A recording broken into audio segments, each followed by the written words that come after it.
Hello guys, तपाईँहरूलाई मेरो new भ्लगमा स्वागत छ है। र आज मैले तपाईँहरूले के देखाउँदैछु भने यो पुरै हरियाली छ हैन।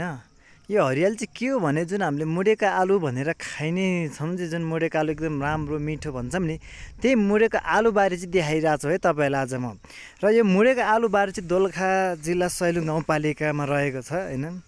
र यो जुन तपाईँले जति पनि देख्नुभएको छ, यहाँ 90% चाहिँ सबै आलु मात्रै उत्पादन हुन्छ। यसमा अरू केही पनि उत्पादन गरिरहेको हुँदैन र उत्पादन त धेरै पनि हुन्छ। र जुन म्याक्सिमम एकदम राम्रो आम्दानीको लागि चाहिँ सबैले मुडेको आलु नै लगाइरहेको हुन्छ। र यो लगाइसकेपछि मात्रै अब त्यहाँबाट मकै, त्यहाँबाट कोदोहरू, पर्सि बन्दा काउली, गाजरहरू लगाइने गर्छ है यो बारीमा। अब यो खन्ने बेला अब हुन लागेको छ, अब लगभग 1-2 महिनापछि खन्ने बेला हुन्छ। र यो खनेपछि मात्रै बन्दा काउलीहरू, गाजरहरू लगाइन्छ यहाँ चाहिँ। र यो चाहिँ सबै आलुबारी मात्रै हो। तपाईँले जति पनि देख्न सक्नुहुन्छ यो आलुबारी मात्रै देख्नुहुन्छ। जति माथि तल दायाँ बायाँ सबैमा तलसम्म पनि यो आलुबारी मात्रै हुन्छ है गाइजहरू।